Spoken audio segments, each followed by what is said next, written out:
Hey. Welcome back to another episode of Dice Scum and another episode of reading through Chad Walker's manifesto. I'm Adam, and I'm the person that records the game as well as records the readings. I'm not alone, as you can tell. I am Alabaster and also or Korea. And I am, let's just say we're around and we're finally gonna get to rules, people. Amazing. I keep forgetting that this is the system. Keep forgetting that this is the chapter where we finally get to crunch. Mainly because how many pages? Oh, over 75 or so. Purely dedicated Let's on undercut. fluff. I Let's, just want to say I'm also the international mercenary known as Big E Cheese. I'm the Big Cheese. How you doing? sure. The good news is we fished that one guy we found back out of the river again. Yeah, he still has some water in his lungs. He's sick as shit, but he's okay. Don't worry. Has returned, and don't worry, my uncle Vinny is going to make sure the people who did this to me will pay with their lives. And last but not least, we have a new rule system for this, courtesy of Yes. our last regular. Hey, it's me, Randall, and here's the drinking game rules for this episode. Because it might get a little dry, because, we'll be going into the mechanics and less of Chad Walker's insane manifesto. But to help liven it up, you gotta go get some liquor, like some Fireball or some Mountain Dew or something shitty. Pepsi will work. Yeah, whenever the rules rip off White Wolf, the rules rip off D&D, they rip off some other RPG, they're really confusing or stupid, they contradict each other, they go into obsessive detail over something, they gloss over something very important, they're overly complex for no real reason, and they mention another set of rules but don't give the page number that those rules are on, game mechanic has a pretentious game. And if you really want to get hammered, you drain the glass or bottle. When we praise one of the rules, we all burst out laughing at something, or there's something so blatantly broken that we can spot it immediately. You may be dead by the end of this chapter. Just to let you know. Well, luckily for me, I got more Mountain Dew gamer fuel since the last episode. This time I'm drinking Tropic Thunder, and it sprayed all over me when I opened it. Well, because I'm using Royal Crown Cola or RC Cola for my good drink, my bad drink of choice is Pepsi right now, so let me just crack it open. There we go. Oh, you're an RC man. I Nice. like Coke more than it, but it's my preferred over Pepsi. So whenever I can get it, it's really nice. I'm just a horrible caffeine addict, but because of the whole drowning incident, I think I'm just going to stick with something light. So you're not going to go with the 7-foot tall, half man, half horse, all Latina throwing around a bunch of manlets. Oh, you mean my Friday afternoon? Oh! Oh. Oh, snap. But no, seriously, this art, what can we say? It's Michelle Obama, that's what we can say. I think her Michelle Obama, angry! Michelle Obama, smash! Stop calling husband's last name Soatorl, but it is his real name! He's not Muslim! Is he? Fuck you. Birth certificate. The best part about all of this is even the Paul Blarts look bored, so let's just move on. Oh God! Is this book? Is this art like self-referential? It's the perception from the audience and us. We're supposed to put ourselves into this series. The set. Given that this is supposed to be the mechanics, this is probably one of the worst ways to make it interesting, in my opinion. It should be like a group of revolutionaries, I don't know, storming a radio tower, and you just have a bunch of these guys trying to stop them or something. So anyways, this chapter introduces Sigmata's operating system, and fuck you, Chad Walker, for using that term. A unified set Good drink. Oh, yeah. A unified set of game rules and dice mechanics used to create and resolve scenes during a mission, which is from the Modifius system in particular. Take a drink. We're already 2 sips in. This is going to be painful. There are 3 types. 2-liter. I have another 12 cans behind me. Don't worry. I'm just glad that one of the rules isn't to have a drink every time Sigmata pops up. Oh, thank God. Repeat the signal. There are 3 types of structured scenes in Sigmata: combat, evasion, and intrigue. Combat scenes are where the receivers are engaged in armed conflict with adversaries, whether they are Freedom Fry regulars, neo-Nazi hooligans, armed jerk-ops agents, receiver-hunting death squads, or rogue resistance partisans who have embraced extremism, i.e. the entire fucking organization. Evasion scenes are where the receivers are hiding from, fleeing from, sneaking past, or silently dismantle. Basically, evasion is run away, run away, run away. Take a sip for that horrible Monty Python joke. I'm introducing that one. And lastly, intrigue is, I'm just going to sum this up because I'm already getting bored with his bloviating, long-winded, basically paragraph-length sentences. Chad Walker thinks that acting like a normal human being is basically the same as being a spy. Not fucking with you. It's social gatherings, undercovering, gleaning intelligence, basically just talking to people. So these aren't even go. These aren't even mechanics. These are just, hey, here's a way how you can play the game. Yeah, let's get to the mechanics properly. So I'll let Al cover the. Oh, fuck you, Chad Walker. Hold on. Quad Sigmata's core OS. processor. Disgusting. Oh god. For every receiver is powered by 4 core processors. Drink. These core processors are called aggression, guile, judgment, and valor. Each one regulates. Take a drink. Each one regulates a receiver's ability to influence the world and resist the world's influence. All 4 of them are rated on a scale of 1 to 5. Modifius, where 1 is well White below Wolf average. system too. 1 to 5 point buy system. Just take a drink. Brief is a description of this shit. Aggression is a measure of a receiver's courage, extroversion, or willingness to commit war crimes. Receivers with low aggression are cowardly cucks and hide in corners and cry. Receivers with high aggression are likely to rip people's heads off. Aggression is an important core. In the streets naked. Aggression is an important core processor for players who wish to play receivers who are passionately and forcefully bringing the fight to their enemies, throwing caution to the wind. Compared to the commonly used Modifius as daring. Guile is a measure of a receiver's ability, cunning, creativity, and hand-eye coordination. Receivers with low guile are clumsy, sluggish, and unwittingly broadcast their motives, basically dum-dums. Why are you combining dexterity and intelligence or wits into the same thing? They're not one and the same. I think it's just he didn't want to have 6 systems, or else he'd be even more accused of ripping it off. Receivers with high guile are graceful, coordinated, swift, and weave Machiavellian plots effortlessly. $10 words. Guile is an important core processor for players who wish to play receivers who excel at outwitting, outflanking, outmaneuvering their enemies on and off the battlefield.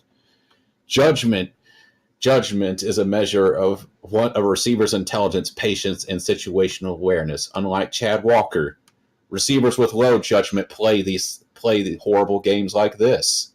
Receivers with high judgment say, fuck Sigmata, I'm just going to go drink some beer.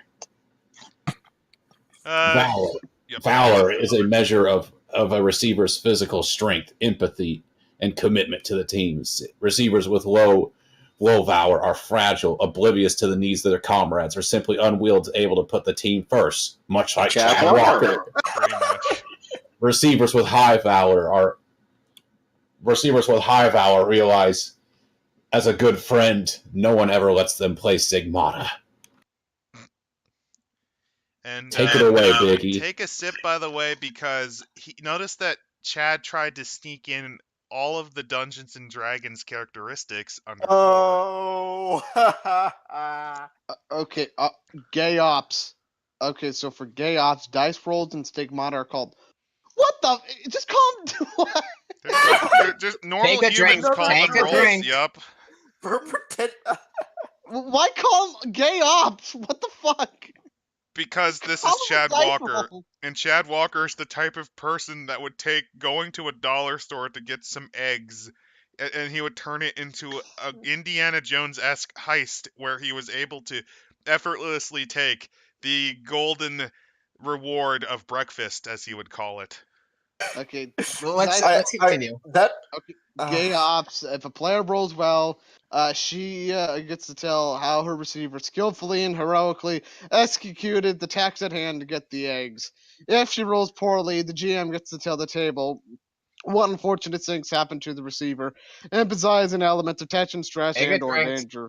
White Wolf, tension, stress. That's threat, guys.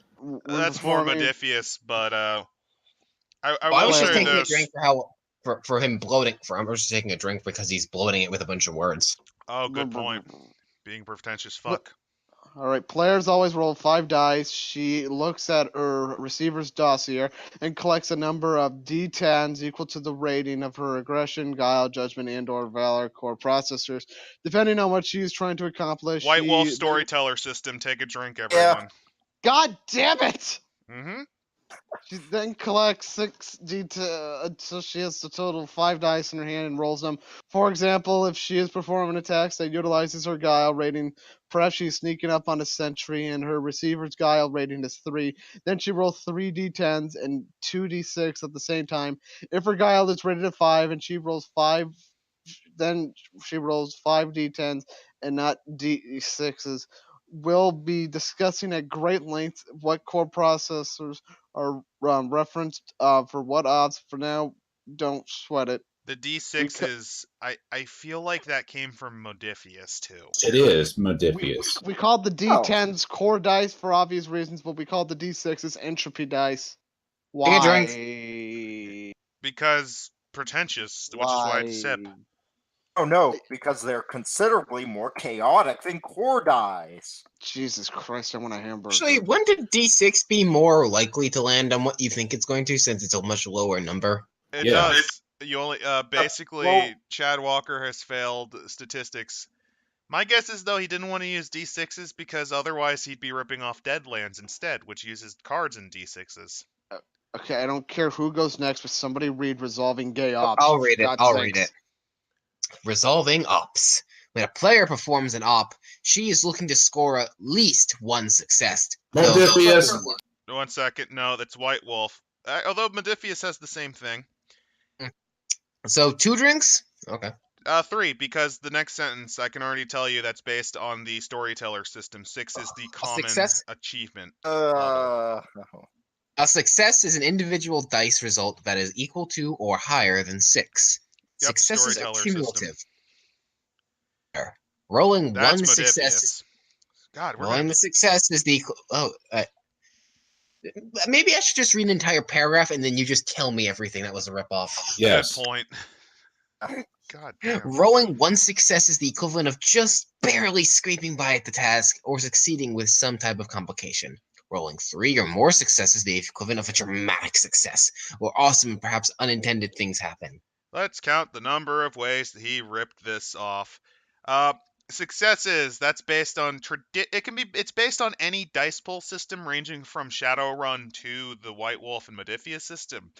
The base value of success, which is at 6, that is based on the storyteller system because that is the average difficulty barring any modifiers. Success is being cumulative. That's based on the Modifius system where scenes actually allow you to stockpile extra successes. Yeah, the momentum you can have. Momentum. The momentum or your threats. The description of how successes work, that's based purely on Modifius. I'm at 4 right now. Ugh.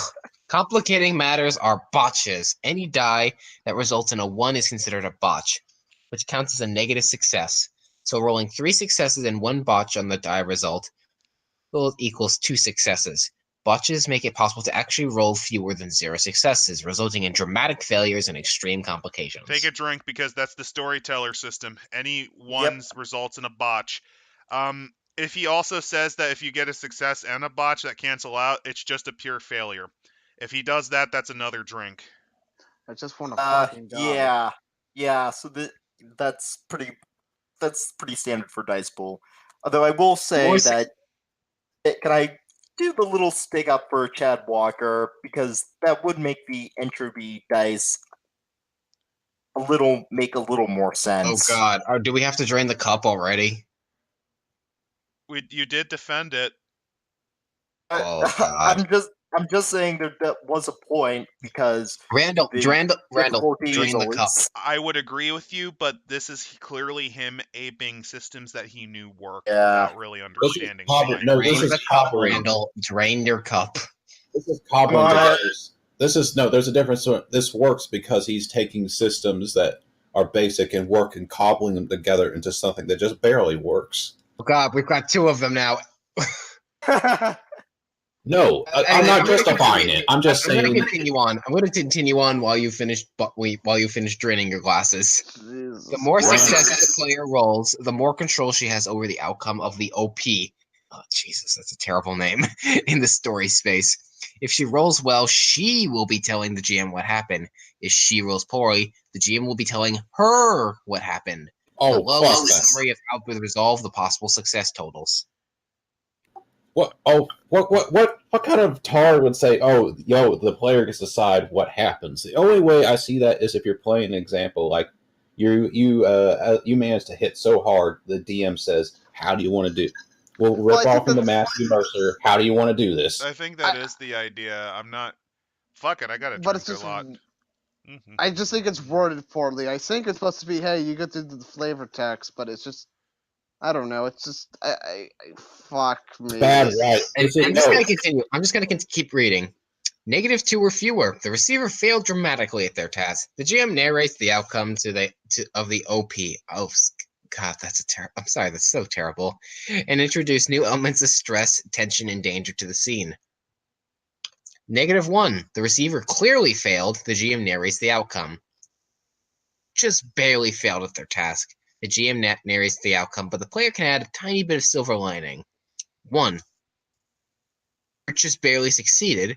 The player narrates the outcome, but the GM adds some type of complication. And 2. Receiver clearly succeeded. The player narrates. 3 or more. The receiver succeeded dramatically at their task. The player narrates the outcome of the OP, emphasizing her receiver's skill along to an anime theme song. Before you leap in, Randall, I kind of want to critique this idea of shared storytelling responsibility. Let's go ahead. The way I see it, I get the idea behind it, but I don't think it works unless you really know the player well. And it also just kind of adds this increased complication because it kind of forces the player to, on the spot, kind of be the GM for a second there. So, do you think this was made because Chad Walker is an unoriginal hack who can't make a good story? Oh, I know he's a hack fraud. All I know is that groups I played in, including this group, we could not use this system because we're seasoned players and we would fuck this up pretty bad.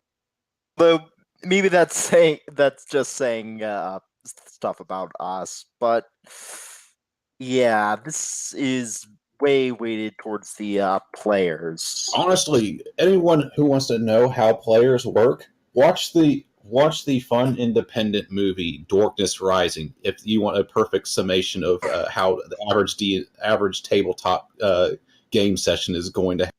The first 2 movies of that series actually are very good examples of just how awful you can run into in terms of player groups. It runs the gamut. Well, come on, guys. We gotta chug through this. We gotta hurry up. Randall, run us through structured scenes. Structured scenes. The majority of play in Sigmata will take place during structured scenes. At the beginning of a structured scene, the GM spends a couple minutes doing some exposition work, laying out the scene's environment, elaborating on instrumented scene details and activity. Blah, blah, blah. Oh my god. After that bit of expedition, everyone at the table, not just the GM, will be contributing to the scene's story space. Are you fucking insane? Because I know players. Hell, I've been guilty of this, where they'll insert little things that really are more for them than anything else. Oh, yes. God To damn ensure it, that Jack. everyone gets a chance to contribute to the story, scenes are structured in rounds. Variable amount of time, seconds, minutes, all right? During which each player at the table takes a turn, selecting a course of outcome, rolling the appropriate op, and narrating the outcome of that op. Once everyone has taken their turn, a new round begins. All right, so that's weird. So in non-combat, even that is structured basically like you're in combat. That's retarded. I mean, there is such a thing as the talkie stick, but that's going a step too far in that direction. and I kind of get it, being it's to make sure that the order of events goes in a certain flow, but it's still kind of weird. What happens if players want to chip in on if two players want to chip in on the same thing though? Because the way this is structured in a bizarre way. I guess they just each roll guile, and then I guess everyone just has to roll guile, and then it just kind of is like an eternal fight in a way. Gosh, that doesn't sound fun. What, are you kidding me, Alblaster? That sounds fun. What are you talking about? You just opened yourself up to a full chug, dude. Yeah, Exposure. Not my gamer fuel. Oh wait, I think that's mine. If we're gonna skip the rest of this. Yeah, go ahead. Alright, so every structured scene in Sigmata includes some type of risk that the receivers must manage. In an invasion scene where the receivers are infiltrating a regime facility, there's the risk that they will be detected by sentries who will sound the alarm. You don't say! In an intrigue scene where the receivers are trying to act like a human being, there's a risk they might be outed as complete fucking freaks. The receivers then are caught in a balancing act between acting like a normal human being and just being a monstrous giant gay robot. Yuck, yuck, yuck. To track this balancing act, Sigmata introduces the concept of the threat, which, take a sip, that's modifius. Yes. God damn it. So anyway, exposure is a relative measure of how much danger a scene's participants are in. Exposure is rated on a scale of 0 to 10, where 0 represents relative safety, while 10 or more represents imminent consequence. The actual danger that comes with exposure changes depending on what type of scene's being played. In a combat scene, exposure represents the likelihood that an actor will be injured, killed, or captured. Intrigue represents blah blah blah. How does exposure work? The GM will use during every round of structured scenes. The GM will use whatever tools are available to increase the receiver's exposure. Yeah, but what are those tools, you asshole? Knocking over fruit cards, having enemies pop out of random doors. Well, that's the result of the exposure. How do they get the next level of exposure? Okay, Adam. It's easy. Chad Walker pops out of the closet with a camera ready to video record us. Okay, though, we have to get to the very important thing. Telling your story. Oh, God, this is going to be preachy and pretentious as shit. This is my story. You're not a part of it. Players should think of succeeding a gay op, as a chance to be the scene's director for a brief moment. Think of everything the story places at her disposal. Oh, God. When a player succeeds at a gay op and tells her receiver's story, she's not bound by her receiver's perspective. Oh, God. This encourages metagaming? What the fuck is going on? Let's encourage metagaming! Once can narrate the events from the perspective of allies, bystanders, foes, and even other receivers of the story pace, what the fuck?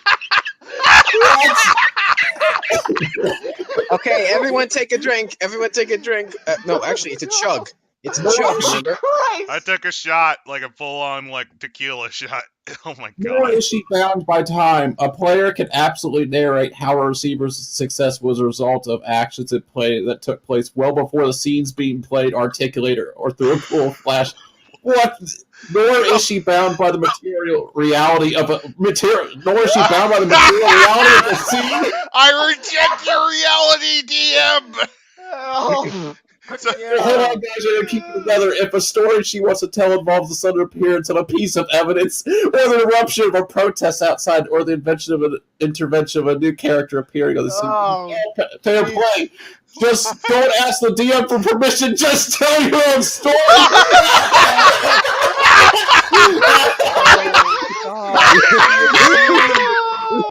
Oh God, I almost died.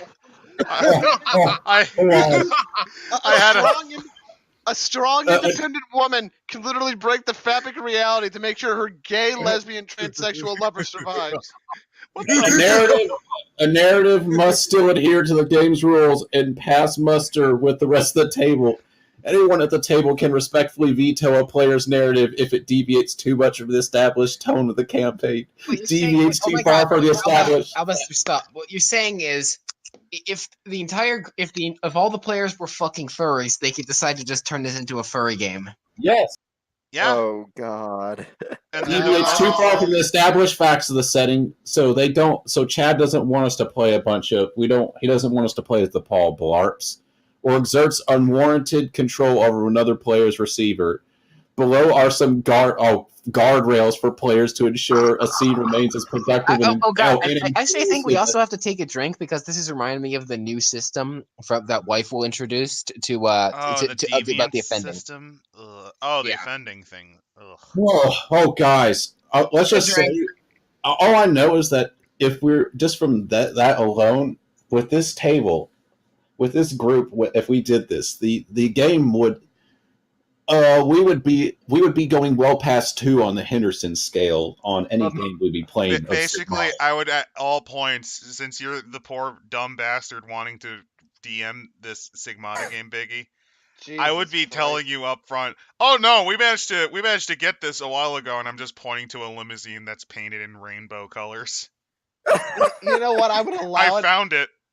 I found it. I pull a shotgun from out of nowhere and use it to kill a Paul Blart.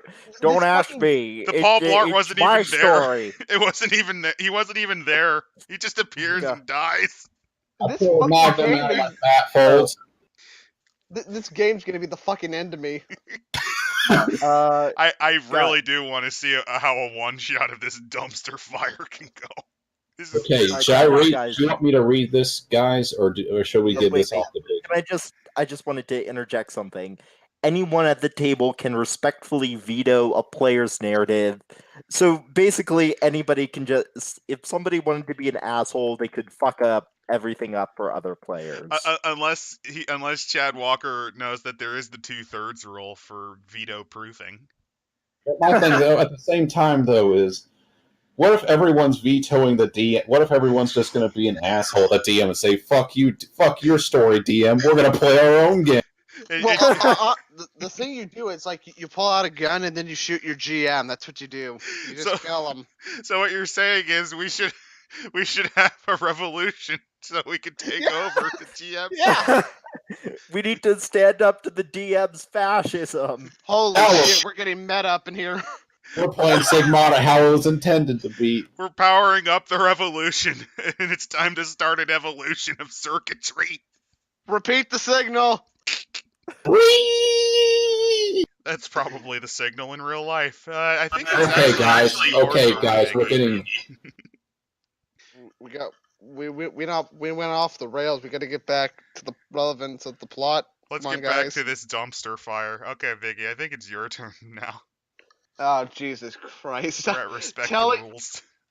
I don't think I'm going to like this. Telling your story. Players No, we read that. We read that. We're next page. On 86. I'm high off of my Mountain Dew, Gamer Fuel, Tropical Thunder Strike, improves alertness, accuracy, and vitamins A and B. Buy yours now at your local Walmart. I almost passed out laughing from the insanity of what we just read, so don't worry. Alright. Respect the rules. While players have great freedom in narrating the outcomes of gay ops, there are still built-in constraints to storytelling that follows a role. For example, a receiver does not get to kill the bad guy in the story space unless the op pushes the bad guy's exposure to the limit. Similar constraints exist in the scene of evasion and intrigue. Quick, take a drink. Exposure is counted as wounds for some fucking reason. I'm gonna get fucking drunk off water at this point. All right, respect the established tones.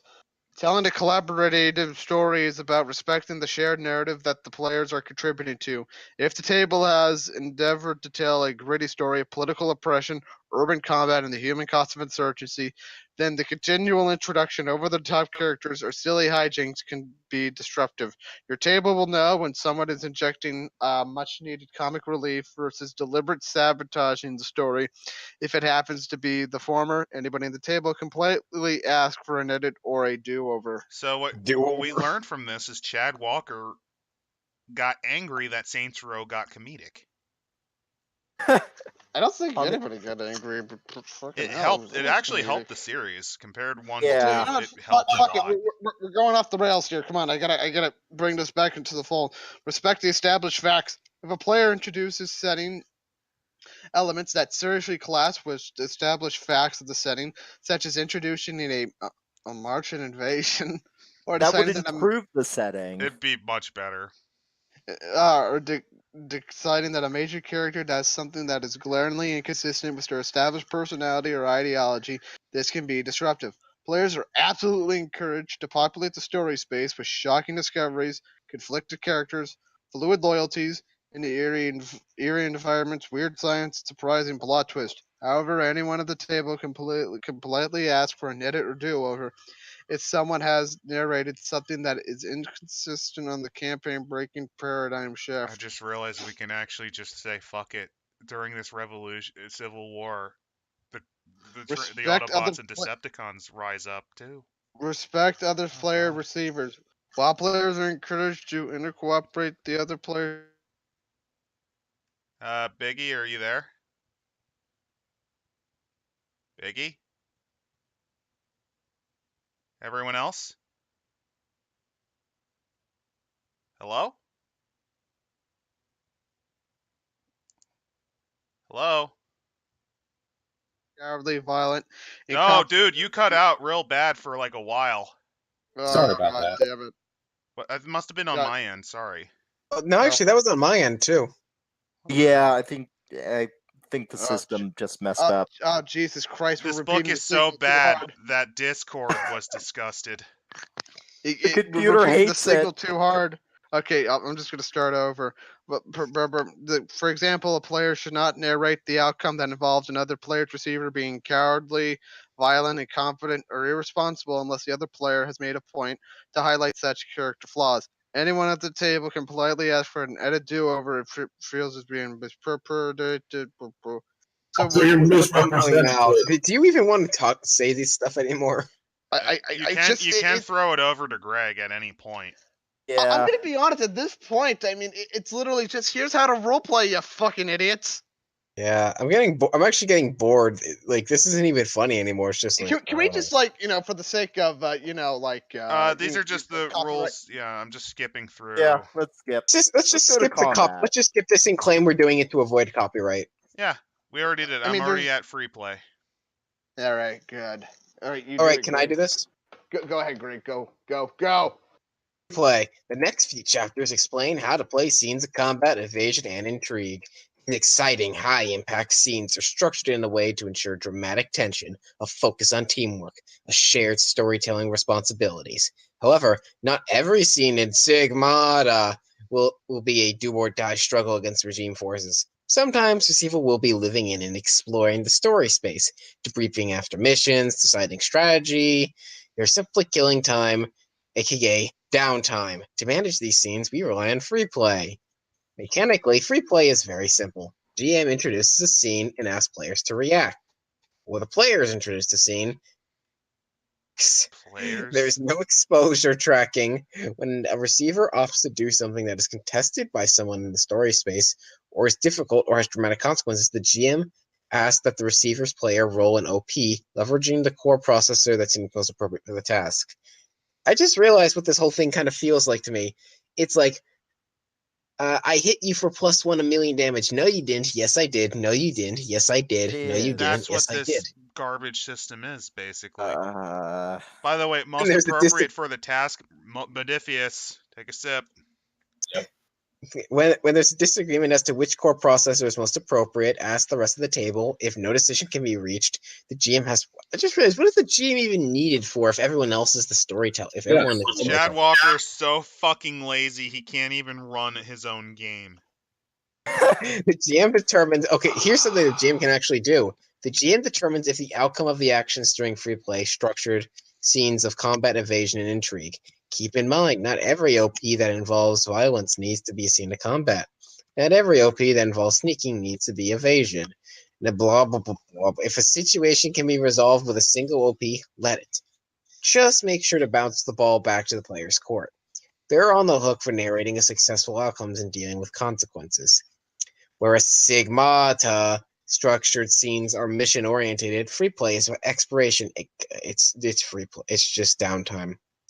The table does not have to narrate every waking moment of the receiver's lines. If a scene of free play is getting stale, aimless, or unproductive, the GM or players can press the fast forward button, jump to an exciting scene like the ones they're introduced in the next few chapters.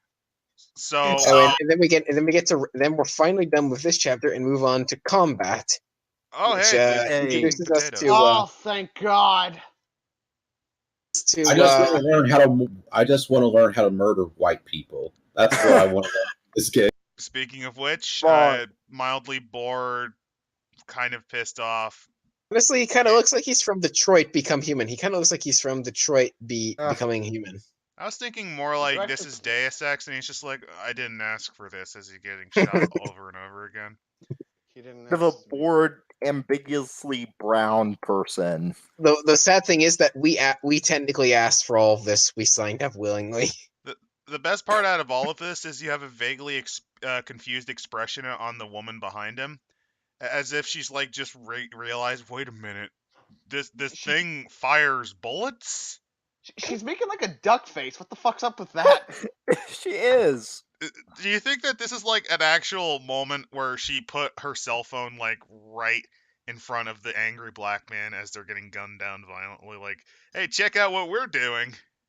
I like how a bullet just ricochets off the black guy's head. I like the fact that she's supposed to look like a composite of Sarah Connor and Ellen Ripley, but yeah, this is D-list Sarah Connor and Ellen Ripley composite.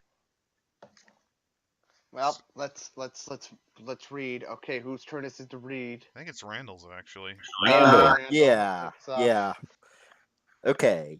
This chapter discusses how to frame and play structured scenes of violence, armed resistance, and military mayhem in Smegma. So, so there might be a little trigger warning here.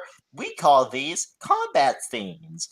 The guidance here will cover scenes where the receivers are trying to avoid injury or death while trying to achieve a goal.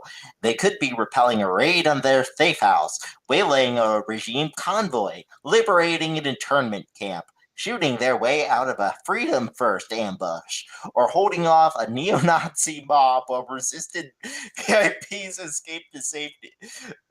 Are neo-Nazi mobs just like roaming through the cities like zombies in this setting? Well, you have to understand, ever since Orange Man got into power, the neo-Nazis have risen from hell to kill all the black people and brown people like me and the wheelchair people. Adolf Hitler literally rips out of his grave in South America and starts marching on Washington. I'm just imagining most of these neo-Nazi movements all wear red caps too for some fucking reason.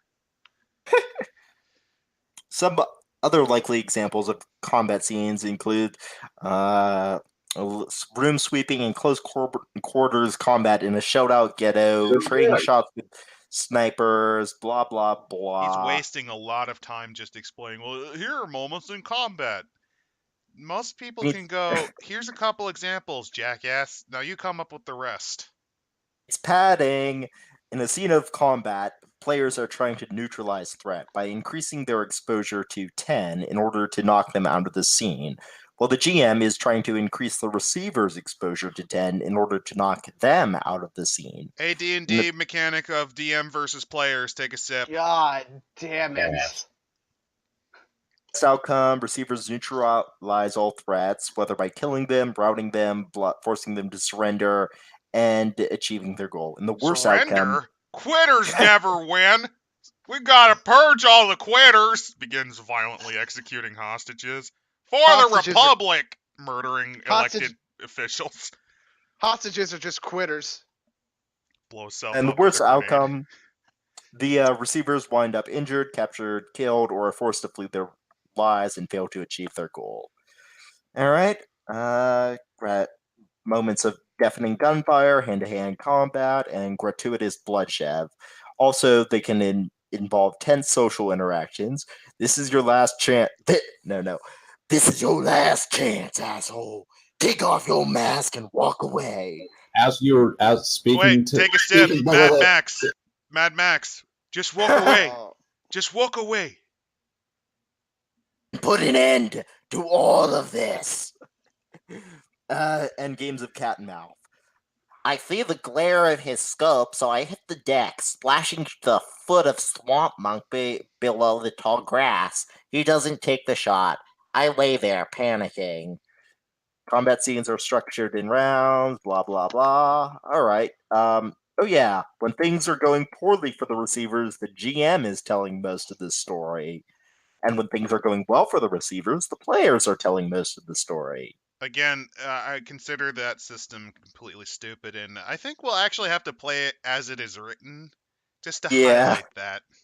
Rules as written, this system is going to get bent over backwards. It's going to be violently disgusting. Speaking of which, rounds. Here is how a round is structured during a combat scene. The GM sets the scene. The GM wastes 1,000,000 hours just prattling on about their purple-prosed pile of shit. Oh wait, I'm confusing this with Chad Walker. The GM uses threats to add exposure to the players.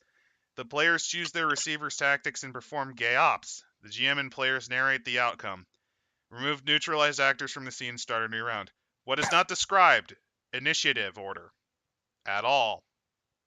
Quality. I was promised fucking rules, damn it. Well, we're reading them. Question, Don't you like them? Is this a drain of glass for a rule that is so obviously broken? It might be. Yeah. Fuck it. Jesus Christ. Bye-bye, can of Pepsi. At this rate, I think we're going to have to stop at the next chapter just so we don't die. So anyway, setting the scene, since that's stupidly short, unless you wanted to add something, Randall. Yeah, I will say that I can see why this is Reset Era and RPG Net's favorite RPG, because the system allows for players to go all Mary Sue without the GM going, no, that's stupid. Yeah, that's the thing I'm noticing. It feels like this is the type of game a spoiled jackass would play, i.e. Chad Walker. What the thing is, this game has it says it has structure, but it discourages structure, which for a gameplay, structure for a coherent story, structure is absolutely crucial. Tell me what movie that has had 5 or 6 directors turns out to be a coherent story? Answer, little to none. So, setting the scene. At the beginning of a scene, the GM introduced the dramatic elements and immersive details of the... Okay, so I'm going to say that for copyright standards, because basically what he put up in the rounds is basically what he's going to essentially expand on without really getting anywhere. Just fuck it and skip it. It's literally just him telling me how to do a role play. It's like narrative advice from a fucking retard is what it is. I mean, he gives examples of like dedicated and conscripted combatants. I'm going to do combat tactics. Let's see what kind of maneuvers you get with. Oh, thank God. Oh God, they have an example in here in purple text. Combat tactics, something that I enjoy in real life. The players take their turns after the GM. During a player's turn, she selects a tactic for her receiver and chooses who it will target, and threats an ally or herself. There's no specified turn order. What? Oh God!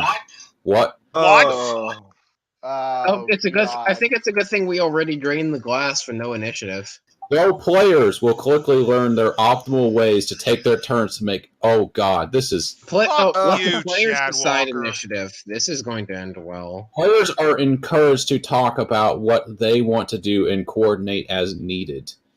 Once a player has committed to a tactic for her receiver, she rolls a gay-op to determine how successful the receiver is executing this tactic. A player cannot change tactics once the die have been cast, which that's fair, but that's standard fluff. There are no rules. That's why we haven't read about them so far. There are none.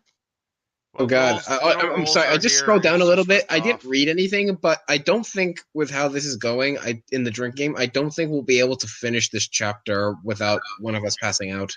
Regroup, judgment, decrease your own exposure. Regroup is a method of reducing one's exposure. It involves assuming a primarily defensive position in order to not be seen as flashing people. This might include hunkering down behind a locker, a bush, or going to assuming a position, or going to assuming a fetal position, like what Chad Walker does every night as he cries himself to sleep. Gathering one's thoughts, letting an adversary win himself. After Chad as a kid got the shit beat out of him on the playground. He called it getting his shit pushed in the rope-a-dope technique. And then he let himself get beat up for 20 minutes. He ain't no Muhammad Ali. Come on, man. Steady. Or re-establishing combat discipline and marching order. Regroup is a judgment gay-op, which reduces one's exposure by 1 point per success. Wouldn't it be more of a guile thing, in my opinion? Let's not argue with Chad Walker, the genius. Let's just go. Flank guile. Cautiously increase a threat's exposure. Flank is a cautious method of raising a threat's exposure. It involves moving to and positioning oneself in a place outside of the enemy's primary firing arc and delivering punishment to their weak point. This might include setting a... What you're saying is Chad Walker learned this technique in the psychiatric ward showers where he dropped the soap.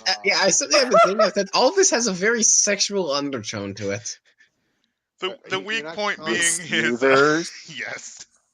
Sigmata, smegma. You gotta get their weak points. Okay, no. And also think about it. This involves two of his fetishes. This involves multiple. This is a multiplicity of his fetishes. He has xenophilia. He has macrophilia. Whatever computerphilia. He also probably has typophilia as well. He's also clearly an ass man, given that one chapter photo. Oh, no. That one I'm not going to knock him on. That's fine. Common. I'm just pointing it out that the more I read, the more it just kind of is an insight to a lazy and semi-psychotic man obsessed with computers and bullshit technology that not even old people use.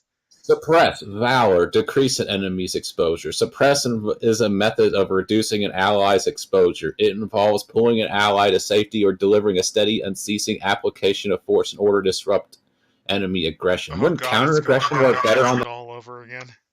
This might include tackling an enemy who is pummeling an ally, keeping a VIP's head down while ushering them to safety.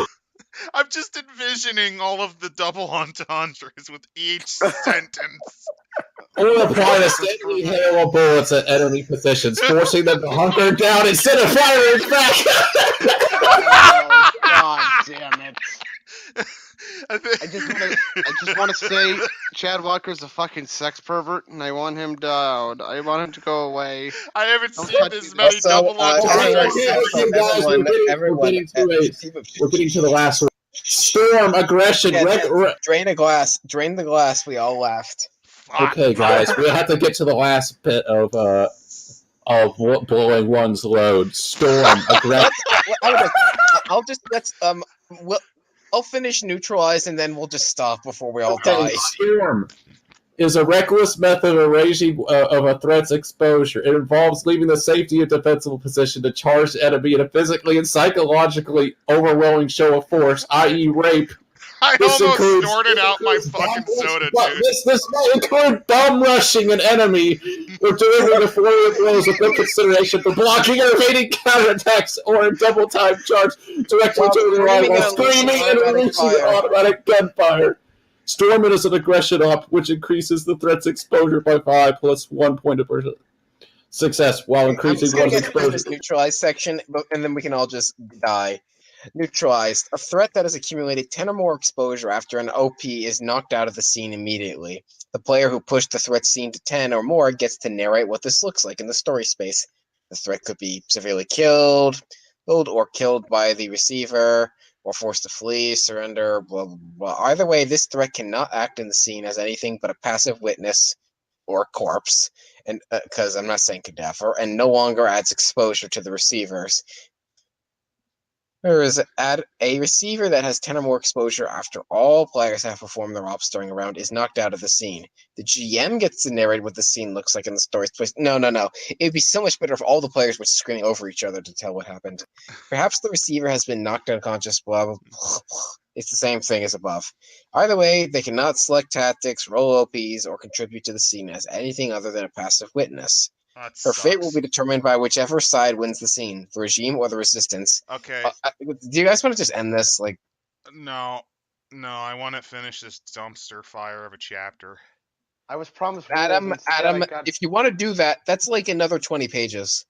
It is. No. Oh my god. It's all just... Evasion doesn't begin until 108. The next chapter doesn't begin until 108.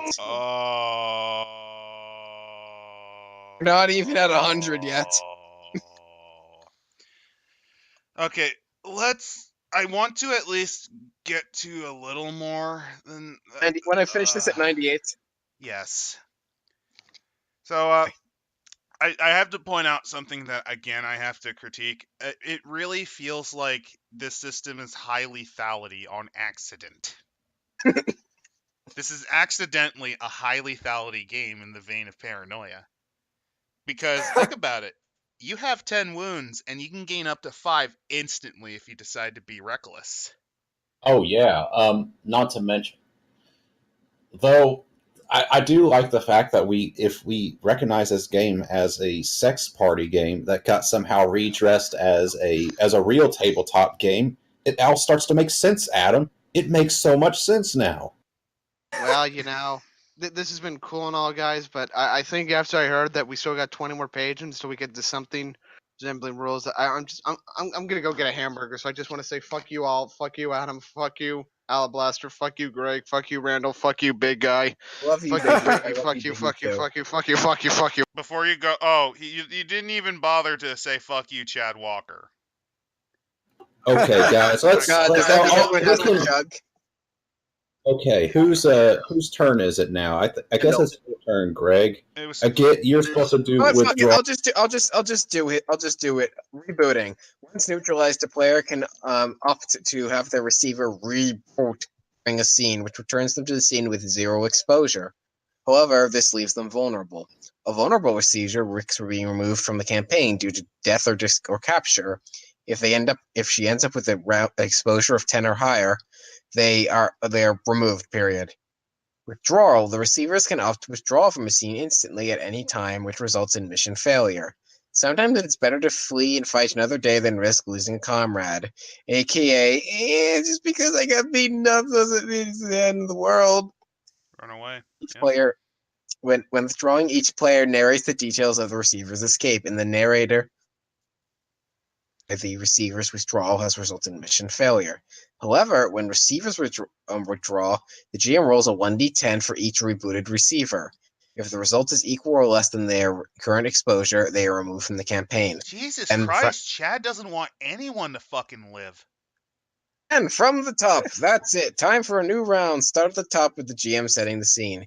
Instead of introducing a dramatic element, she's now updating them based on what transpired the previous round.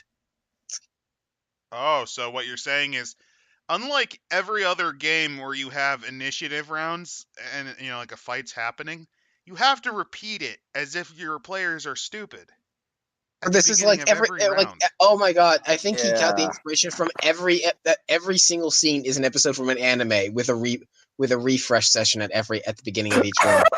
Oh god, no! You're right. No. I actually kind of expected the mechanics to be a little less garbage, but I guess he couldn't be fucked to deal with the crunch, so. Let's still describe Montour's scene. Okay, we're not even listening.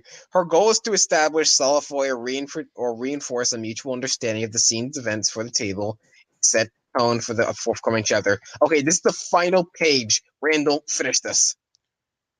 Ending the scene. Ending our lives.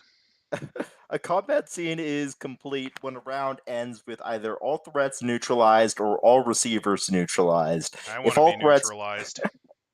If all threats have been neutralized, the resistance has prevailed. The receivers are no longer in any immediate danger and are free to explore safely or prepare for the next task, at least for a few moments. Any receivers who were neutralized during the combat scene are back in the game. Their injuries have been stabilized, they've calmed down from the panic, or otherwise returned to a state which they can exercise agency in the scene. It's time to execute the next phase of the mission, which might be an intrigue scene, an invasion scene, or even another combat scene, or return to base. Receivers are neutralized, the regime has prevailed. The receivers are either in full retreat or have surrendered. Instead of preparing for the next phase of the mission, the receivers will likely need to improvise in order to make it out alive. This might kick off an intrigue scene where the receivers negotiate the terms of their surrender, an evasion These guys scene are all evil. That never take surrender. Where the receivers must escape their bonds after being imprisoned, or perhaps even another combat scene where the odds are longer or the stakes are higher. I'm actually getting bored of how this game seems to work. Oh wait, escape their bonds. Escape their bonds. This is now that you put me in this mindset, this is a sex game. After being imprisoned, bonds after being imprisoned. Why didn't he say handcuff, get out of their cuffs or anything like that? Slavery allegory. Or even another combat scene where the odds are longer. Oh yeah, you just got your ass handed to you. But let's go for round 2.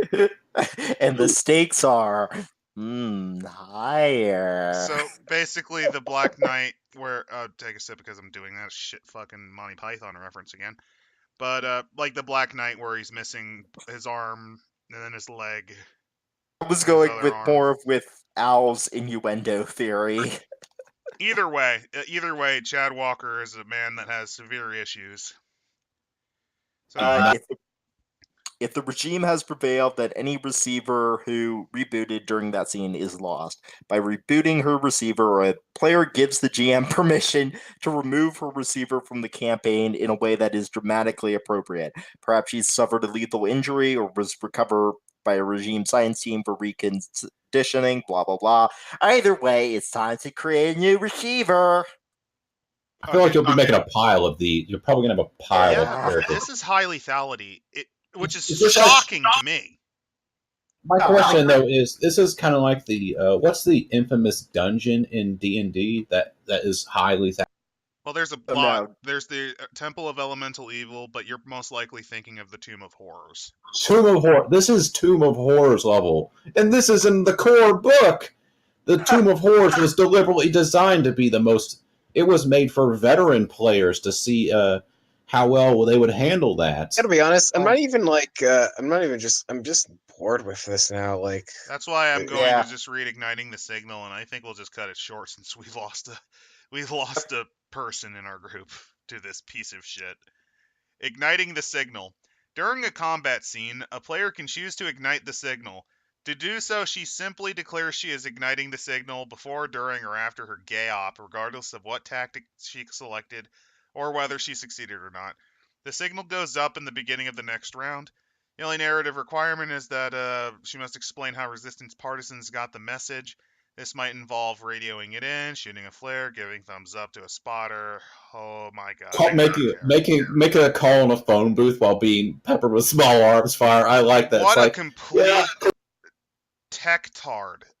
My question though is, I like the idea of being in a phone booth. You're just casually making a call in a phone booth. Oh, just some assholes are just firing some ARs outside, M16s. No big. I like running a spool of cable too.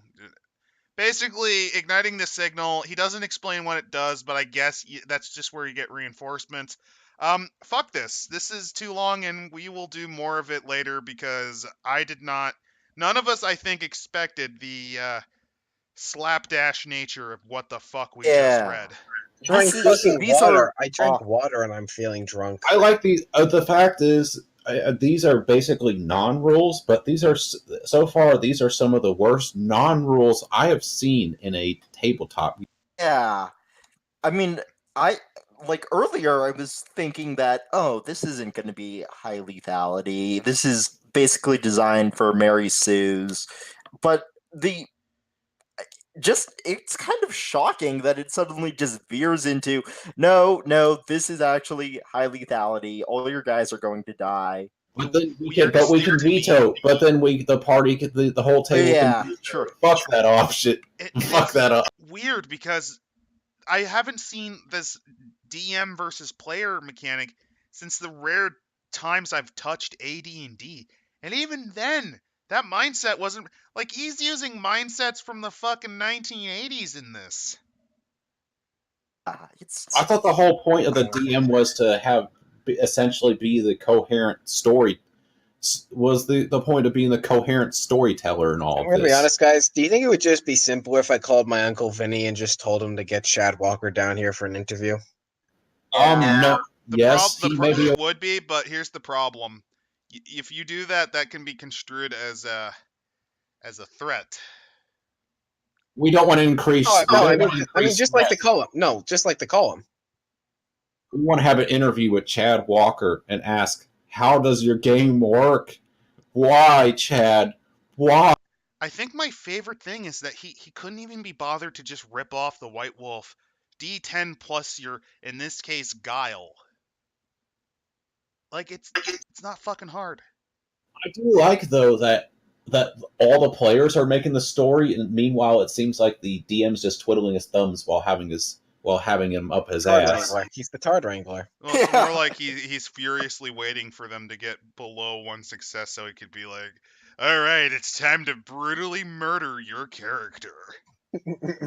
I will say that the high lethality is appropriate for the setting where it's trying to be, grimdark, you're resistant, but you're gonna die type shit.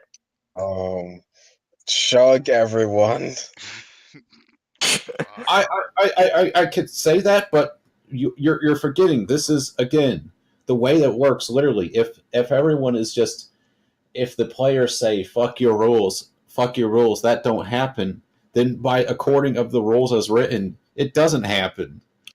I mean, yeah, because remember I think he's assuming that everyone would know the DM is the final arbiter, and I think that's what he's hoping, that people just automatically assume that he's implying that. But he didn't bother to write that in. He didn't really.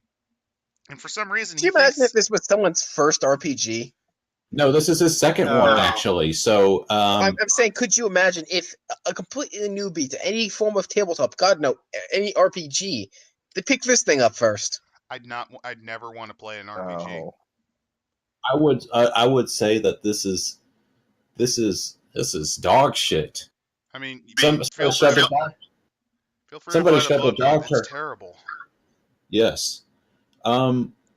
Though I don't even know if there's any physical copies of this book available. I think it's all digital. By the way, since I know that Wraithulu or whatever it's called is in our future, Randall, is this written even worse than Wraithulu? At least Wraithulu at least didn't have the kind of dog shit where the players can just hijack everything and the GM is just the Tard Wrangler. So what you're saying is it has a rule system. It has rules. They're shitty rules, but comprehensive than this. Also something that's also, and I don't like this. Probably why is just, haven't you guys noticed that reading through this book is just so much text that it's just fucking boring to sit through. It can be a boring slog to read through this. I mean, there's a reason why in tabletop games that there usually will be pictures to help break it up and to help visualize some of the cool stuff that's happening in your game. I mean, the biggest problem that I have with the writing is he's trying to use all these $2 words when you don't do that. You don't fucking do that. You're trying to write it in a way that, like, teenagers and even older kids could get into. Not like this. I mean, there's demographics, of course, but your average tabletop game is usually designed that younger people can get into. Yeah, I mean, when most get started in tabletop, you're either preteens or teenagers usually. I know tabletop games are generally catered to an older audience, but still. And guys, we're just only through a portion of just the combat. My God, this is awful. I think at least the terrorist manifesto was entertaining. I have a question. I have a question for you guys. Do you think Chad Walker is too stupid to know how to make a fucking table?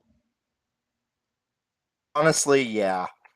Yeah, I think if you went to IKEA and looked at I think if you went to IKEA and looked at their instructions, he wouldn't know how to make a table.